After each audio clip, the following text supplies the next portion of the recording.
Pendant plus de 20 ans, un homme a réussi l'impensable. Il a convaincu des milliers de personnes de lui confier leur argent. Des particuliers, des grandes fortunes, des célébrités, des banques et même des professionnels de la finance. Tout le monde pensait investir chez quelqu'un de fiable, qui était respecté. En théorie, tout semblait parfait. Les rendements tombaient régulièrement, pas de grosses pertes, pas de panique. Juste l'image d'un financier brillant, capable de gagner de l'argent en permanence, même quand les marchés rencontraient des difficultés. Le problème, c'est qu'en réalité, cet homme n'investissait presque rien. Il n'avait pas de stratégie secrète. Son système reposait sur un énorme mensonge. Il utilisait l'argent des nouveaux investisseurs pour pouvoir payer les anciens. Et tant qu'il y avait de nouvelles personnes qui entraient dans le système, tout tenait. Les relevés semblaient normaux, les clients étaient rassurés et la machine continuait de tourner. Jusqu'au jour où elle s'est arrêtée et que tout a basculé. Quand la crise financière de 2008 frappe, des milliers de clients veulent récupérer leur argent en même temps. Et c'est là que tout s'effondre. Parce qu'au moment où tout le monde veut retirer son argent, il n'y avait presque plus rien comme thune. Des dizaines de milliards de dollars ont disparu. La plus grande fraude financière de l'histoire moderne. Et pourtant cet homme était au cœur même de ce système. Cet homme est Bernard Madoff. Et aujourd'hui, on va comprendre comment il a construit l'une des pyramides de Ponzi les plus grandes de l'histoire. Avant de devenir l'homme derrière la plus grande arnaque financière de l'histoire, il faut comprendre qui était-il vraiment. Il s'appelle Bernard Madoff. Il est né en 1938 à New York, dans le quartier du Queens. Rien à ce moment-là ne laisse penser qu'il deviendra l'un des escrocs les plus célèbres de l'histoire. Il grandira dans une famille modeste. Son père tente plusieurs activités dans le monde des affaires. Mais malheureusement, il va connaître des difficultés financières. Très tôt, Bernard Madoff comprend quelque chose. L'argent peut disparaître très vite. Après le lycée, il poursuit ses études, mais rien d'exceptionnel. Il passe par l'université s'intéressant à la finance, mais ne suit pas un parcours exceptionnel. Ce qui va vraiment faire la différence pour lui, ce n'est pas ses diplômes, c'est sa capacité à comprendre les gens. En 1960, à seulement 22 ans, il lance sa première société avec quelques milliers d'euros, environ 5000 $. Mais au début, sa société ne ressemblait pas du tout à ce qu'on imagine. Ce n'était pas un empire. C'était ni une machine à millions.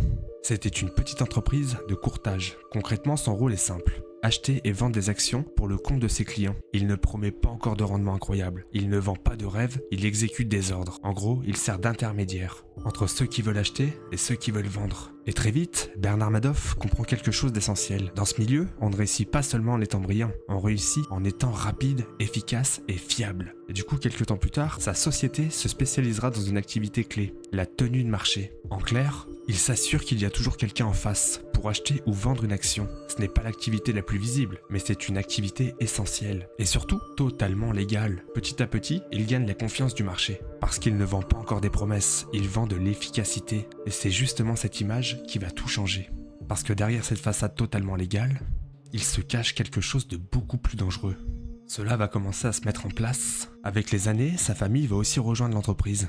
Ses deux fils travaillent à ses côtés. Ils participent au développement de la société. Au début, c'est une petite structure presque invisible dans le monde de Wall Street. Mais petit à petit, il va réussir à se faire une place. Pas en étant brillant, mais en étant fiable. Parce que cette image d'homme fiable, c'est exactement ce qui va lui permettre de construire quelque chose de beaucoup plus grand. Au début, son entreprise est minuscule.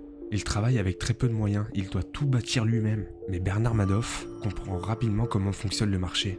Il ne cherche pas à être le plus visible, il cherche à être efficace. Petit à petit, il commence à exécuter des ordres pour d'autres entreprises. Il gagne la confiance de ses premiers clients. Et surtout, il développe une réputation très importante dans ce milieu. Celle d'un homme sérieux qui est capable de faire les choses correctement. Année après année, sa société grandit. Et Bernard commence à se faire un nom à Wall Street. Il avait des bureaux, et ces bureaux sont en plein cœur de New York, dans un immeuble prestigieux juste à côté de Wall Street, un endroit discret et très respecté, un lieu qui inspire confiance, où des milliards de dollars transitent. Et quand vous entrez dedans, tout semble normal, professionnel, solide, comme une institution, et c'est exactement ça le piège. Pour ceux qui ne savent pas, c'est quoi Wall Street ? C'est le cœur de la finance mondiale aux États-Unis. C'est là que se trouvent les plus grandes banques, les investisseurs et les marchés financiers. Autrement dit, si vous êtes important à Wall Street, vous êtes important dans le monde entier. Mais ce n'est pas tout. Avec le temps, Bernard Madoff ne devient pas seulement un trader fiable, il devient une figure importante du monde financier. Mais il faut comprendre une chose essentielle. Bernard Madoff n'est pas seulement un escroc, il a aussi une activité parfaitement légale. Sa société exécute de vraies opérations en bourse. Il travaille avec de grandes institutions. Il est même considéré comme un expert du marché. Et c'est justement ça qui le rend intouchable. Parce que tout ce qu'il montre est réel. Mais en parallèle, dans l'ombre, il construit quelque chose de complètement différent. un système basé sur un mensonge. Mais pour son image, il participe même au développement du Nasdaq, l'une des plus grandes bourses électroniques au monde. Et ça change tout. Parce qu'à partir de ce moment-là, Bernard Madoff n'est plus un simple acteur du marché. C'est quelqu'un que tout le monde respecte, quelqu'un que personne ne remet en question. Et surtout, quelqu'un à qui on peut confier son argent sans hésiter. Et c'est exactement là que tout commence. Mais Bernard Madoff était un grand manipulateur. Parce que Bernard Madoff ne vend pas seulement des performances, il vend quelque chose de beaucoup plus puissant, la confiance. Il ne court pas après ses clients, au contraire, il les sélectionne, il refuse certains investisseurs. Vous allez me dire, mais pourquoi ? Il donne l'impression que son service est réservé à une élite. Et ça change tout. C'est de la manipulation pure et dure. Parce que plus quelque chose paraît difficile d'accès, plus les gens ont envie de l'acheter. Entrer chez Madoff devient un privilège, un cercle fermé, un endroit où seules les initiés peuvent accéder. Et une fois à l'intérieur, les résultats sont toujours bons, réguliers, même voire presque parfaits. Et surtout, tout cela se fait sans bruit. Pas de publicité, pas de promesses extravagantes, juste des gains constants. C'est exactement ce que tout le monde cherche en soi. Et c'est comme ça qu'il va construire l'une des plus grandes illusions financières de toute l'histoire. Mais derrière cette illusion, il y a un système simple, mais terriblement efficace. Et c'est là que tout devient encore plus fou. Parce qu'en réalité, Bernard Madoff n'investit presque pas l'argent qu'on lui confie. Il fait quelque chose de beaucoup plus simple. Quand un nouvel investisseur arrive, il prend son argent et l'utilise pour payer les anciens investisseurs qui étaient là. C'est ce qu'on appelle une pyramide de Ponzi. Un système où tout repose sur une seule chose, que de nouvelles personnes continuent d'investir. Tant que l'argent rentre, tout fonctionne. Les clients reçoivent leurs gains, ils sont rassurés et surtout, ils en parlent autour d'eux. Ce qui va attirer encore beaucoup plus d'investisseurs. Et du coup, ce qui veut dire de nouveaux investisseurs, la machine continue à tourner. Mais en réalité, il n'y a aucun vrai profit. C'est juste un équilibrage fragile. Un système qui tient que quand personne ne regarde de trop près. Et justement, personne ne regarde vraiment. Mais pourquoi personne ne voit rien ? Parce que Bernard Madoff ne fait pas n'importe quoi. Il est malin. Il construit tout pour que ça paraisse crédible. Ses rendements ne sont pas trop élevés. Juste assez pour donner envie, mais sans réveiller les soupçons. Il envoie des relevés propres, des chiffres précis. Tout semble parfaitement normal. Et surtout, il s'entoure des bonnes personnes, des banques, des fonds d'investissement, des gens réputés, ce qui renforce encore plus sa crédibilité. Parce que eux, s'ils lui font confiance, alors pourquoi douter de lui ? Et puis il y a autre chose. Personne n'a vraiment envie de poser des questions. Parce que tout le monde gagne de l'argent. Tant que ça marche, personne ne cherche à comprendre en soi. Mais il y en a quand même que certains y doutent. Ils trouvent ça étrange, trop stable, c'est trop parfait. Mais malheureusement, leurs alertes sont ignorées. Mais, sauf un. Mais le plus choquant, c'est que quelqu'un avait compris son petit manège. Dans le début des années 2000, un analyste financier découvre que quelque chose ne va pas. Les résultats de Madoff sont impossibles, trop réguliers, trop parfaits. Il décide alors d'alerter les autorités. Il a envoyé plusieurs rapports, avec des preuves, des calculs, et même des explications ultra détaillées. Et ces rapports arrivent directement chez l'organisme chargé de surveiller la bourse aux États-Unis, la SEC. C'est quoi la SEC ? C'est le gendarme de la finance. Son rôle est simple, protéger les investisseurs et détecter les fraudes. En théorie, parce que dans cette affaire, elle ne voit rien. Pire, elle ignore les signaux. Pas d'enquête sérieuse, pas de vérification approfondie, alors que tout était sous leurs yeux. Le résultat, la fraude continue, pendant encore de longues années. Et malheureusement, les victimes continuent d'investir, sans savoir qu'elles sont déjà piégées. Parce que face à des résultats, les doutes passent au second plan. Et c'est comme ça que le système tient. Année après année, sans presque personne qui est en train de réaliser ce qui est en train de se passer. Jusqu'au moment où tout s'arrête. Et ce moment-là arrive en 2008. À ce moment-là, le monde traverse une crise financière majeure. Tout commence aux États-Unis. Pendant des années, les banques ont prêté de l'argent à des millions de personnes pour acheter des maisons, même à des gens qui n'avaient pas vraiment les moyens de rembourser.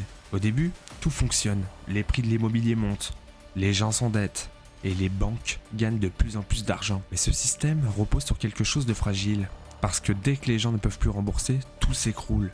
Et c'est exactement ce qui va se passer, les taux augmentent, les emprunteurs les plus fragiles ne peuvent plus payer leurs maisons, elles sont saisies, et les prix chutent, et les banques commencent à perdre des milliards de dollars. Très vite, la crise se propage partout dans le monde, les marchés s'effondrent, les investisseurs paniquent et tout le monde veut leur récupérer leur argent. Et c'est là que le système de Bernard Madoff ne peut plus tenir si tout le monde veut récupérer son argent en même temps. Parce que pour la première fois, les demandes de retrait explosent.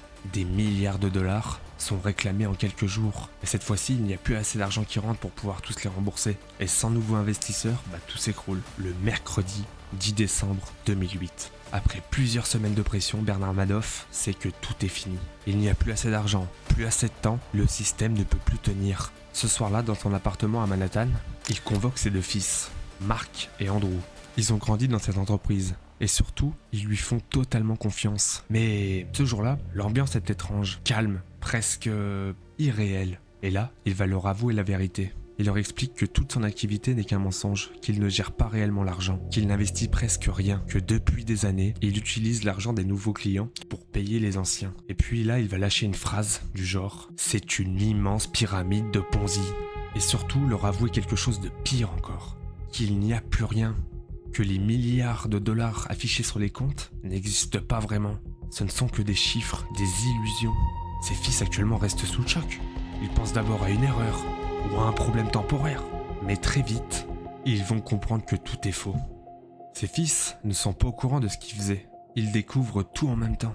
Et très vite, ils comprennent une chose. S'ils ne font rien, ils deviendront complices. En quelques minutes, leur père, l'homme qu'ils respectaient, devient l'auteur de la plus grande fraude financière de l'histoire. Mais l'histoire ne s'arrête pas là, parce que ses fils prennent une décision. Le lendemain matin, le 11 décembre 2008, ils contactent les autorités. Ils racontent tout, mais vraiment tout. La fraude, le système, les milliards qui n'ont jamais existé. Très vite, les enquêteurs comprennent l'ampleur de ce qu'ils viennent d'entendre. En quelques heures, tout s'accélère. Le même jour, des agents du FBI se rendent directement au domicile de Bernard Madoff, dans son appartement à Manhattan. Il frappe à la porte et lui pose une seule question. Est-ce que c'est vrai ?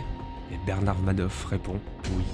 Il est immédiatement arrêté, sans résistance, sans fuite, sans explication. Un homme déjà très influent à Wall Street, en quelques heures, l'affaire explose dans le monde entier. Les médias s'emballent, les chaînes d'information tournent en boucle. Les journaux parlent d'un scandale historique. Et très vite, l'ampleur réelle commence à apparaître. Des milliers de victimes, des familles ruinées. Et parmi les victimes, il n'y a pas que des anonymes, des célébrités, des grandes fortunes et même des institutions connues. Par exemple, le réalisateur de Steven Spielberg ou encore l'acteur Kevin Bacon ont perdu des millions. Des banques, des fonds d'investissement et même des associations caritatives ont été détruites. Au final, personne n'était à l'abri. Des fortunes entières disparues, des retraités qui avaient placé toute leur vie, des investisseurs qui pensaient être en sécurité. Certains perdent tout, et absolument tout. Mais le pire, ce n'est pas seulement l'argent, non, c'est la confiance. Parce que ces gens-là, ils ne faisaient pas confiance à un inconnu, non, ils faisaient confiance à un homme respecté de base, qui était puissant, intouchable. Et ça, les conséquences humaines, de tout perdre comme ça du jour au lendemain, c'est terrible. Et les conséquences vont bien au-dessus de la finance. Certaines victimes ne s'en remettront jamais. Des drames personnels, des familles brisées, des vies détruites en quelques jours, même dans sa propre famille. Et ses fils qui l'ont dénoncé porteront ce poids toute leur vie. Et d'ailleurs, pour l'un d'eux, le poids était trop lourd. Mark Madoff, l'un de ses fils, va se suicider malheureusement en 2010.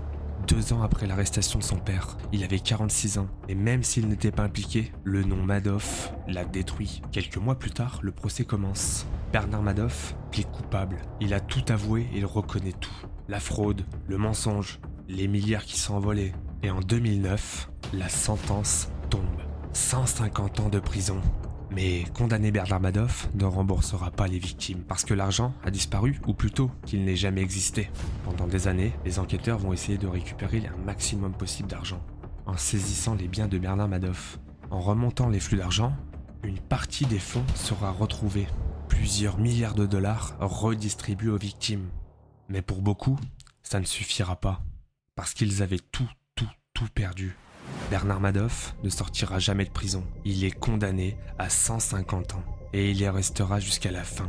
Le 14 avril 2021, Bernard Madoff décède en prison, à l'âge de 82 ans, sans jamais avoir réparé ce qu'il a détruit. C'est l'une des plus grandes fraudes de l'histoire.